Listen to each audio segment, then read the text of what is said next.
ತುಮಕೂರು ಜಿಲ್ಲೆಯ ಕೊರಟಗೆರೆ ತಾಲೂಕು ಚನ್ನರಾಯನದುರ್ಗ ಹೋಬಳಿ ಸಿದ್ದರಬೆಟ್ಟ ಗ್ರಾಮ ಪಂಚಾಯತ್ ವ್ಯಾಪ್ತಿಯ ಮರೆನಾಯಕನಹಳ್ಳಿ ಗ್ರಾಮದ ತಂಗುದಾಣದ ಸಮೀಪ ಭಿಕ್ಷುಕನ ಬಳಿ ಸಾವಿರಾರು ರೂಪಾಯಿ ಹಣ ಪತ್ತೆಯಾಗಿರುವುದು ಅಚ್ಚರಿ ಮೂಡಿಸಿದೆ.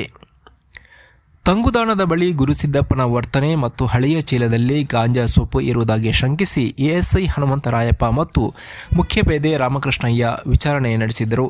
ಇದೇ ವೇಳೆ ಭಿಕ್ಷುಕನ ಮೂಟೆಯಲ್ಲಿ 50,000ಕ್ಕೂ ಅಧಿಕ ಚಿಲ್ಲರೆ ಹಣ ನೋಡಿ ಆಶ್ಚರ್ಯ ವ್ಯಕ್ತಪಡಿಸಿದ್ದಾರೆ. ಸಿದ್ದರಬೆಟ್ಟದ ತಪ್ಪಲಿನಲ್ಲಿ ಇರುವ ತಂಗುದಾಣ ಮತ್ತು ರಸ್ತೆ ಬದಿಯ ಮರದ ಕೆಳಗಡೆ ಕಳೆದ ವಾರದಿಂದ ಕೊಳಕು ಹರಿದ ಬಟ್ಟೆಯಲ್ಲಿಯೇ ಗುರುಸಿದ್ದಪ್ಪ ತನ್ನ ಚೀಲದೊಂದಿಗೆ ವಾಸವಿದ್ದ. ಈತ ಎಲ್ಲಿಗೆ ಹೋದರೂ ಹಳೆಯ ಚೀಲವನ್ನು ಜೊತೆಯಲ್ಲೇ ಕೊಂಡೊಯ್ಯುತ್ತಿದ್ದ. ಸ್ಥಳೀಯರಿಗೆ ವೃದ್ಧನ ಮೇಲೆ ಅನುಮಾನ ಬಂದು ಚೀಲದಲ್ಲಿ ಗಾಂಜಾದ ಸೊಪ್ಪು ಇದೆ ಎಂದು ಶಂಕಿಸಿ 112ಗೆ ದೂರವಾಣಿ ಕರೆ ಮಾಡಿದರು. ಪೊಲೀಸರಿಗೆ ಮಾಹಿತಿ ಲಭ್ಯವಾಗಿ ವಿಚಾರಣೆ ನಡೆಸಿದಾಗ ಸತ್ಯಾಂಶ ಹೊರಬಂದಿದೆ. ಗುರುಸಿದ್ದಪ್ಪನ ಬಳಿ ಇದ್ದ ಹಳೆಯ ಚೀಲವನ್ನು ಪೊಲೀಸರು ಪರಿಶೀಲನೆ ನಡೆಸಿದಾಗ 20,000ಕ್ಕೂ ಅಧಿಕ ಚಿಲ್ಲರೆ ನಾಣ್ಯ ಮತ್ತು 38,000ಕ್ಕೂ ಅಧಿಕ 50, 20 ಮತ್ತು 10 ರು ಮುಖಬೆಲೆಯ ನೋಟುಗಳು ಪತ್ತೆಯಾಗಿದೆ. ಪೊಲೀಸರು ಸ್ಥಳೀಯರ ಸಹಾಯದಿಂದ ಚೀಲವನ್ನು ತೆರೆದು ಹರಿದು ಹೋಗಿದ್ದ ಹಳೆಯ ನೋಟುಗಳನ್ನೆಲ್ಲ ಜೋಡಿಸಿದ್ದಾರೆ.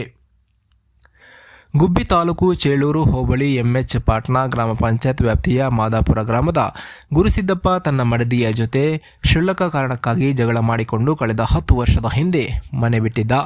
ತುಮಕೂರು, ಗುಬ್ಬಿ, ದೇವರಾಯನದುರ್ಗ, ಮಧುಗಿರಿ, ಪಾವಗಡ, ಕೊರಟಗೆರೆ, ಸಿದ್ದರಬೆಟ್ಟ ಸೇರಿದಂತೆ 10 ಕಡೆ ಭಿಕ್ಷೆ ಬೇಡುತ್ತಾ ಜೀವನ ಸಾಗಿಸ್ತಾ ಇದ್ದ.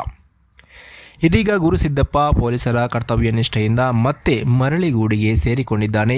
ಪಿಎಸ್ಐ ಸೂಚನೆಯ ಮೇರೆಗೆ ಭಿಕ್ಷುಕನ ವಿಳಾಸ ಪತ್ತೆ ಹಚ್ಚಿದ ಪೊಲೀಸರ ತಂಡ ಗುರುಸಿದ್ದಪ್ಪನ ಮಡದಿ ಮಂಗಳಮ್ಮ ಮತ್ತು ಮಗ ಪ್ರವೀಣ್ ಇವರನ್ನ ಸ್ಥಳಕ್ಕೆ ಕರೆಯಿಸಿಕೊಂಡು 50,000ಕ್ಕೂ ಅಧಿಕ ಚಿಲ್ಲರೆ ಹಣದ ಚೀಲವನ್ನು ಹಸ್ತಾಂತರ ಮಾಡಿ ಮಾನವೀಯತೆ ಮೆರೆದಿದ್ದಾರೆ.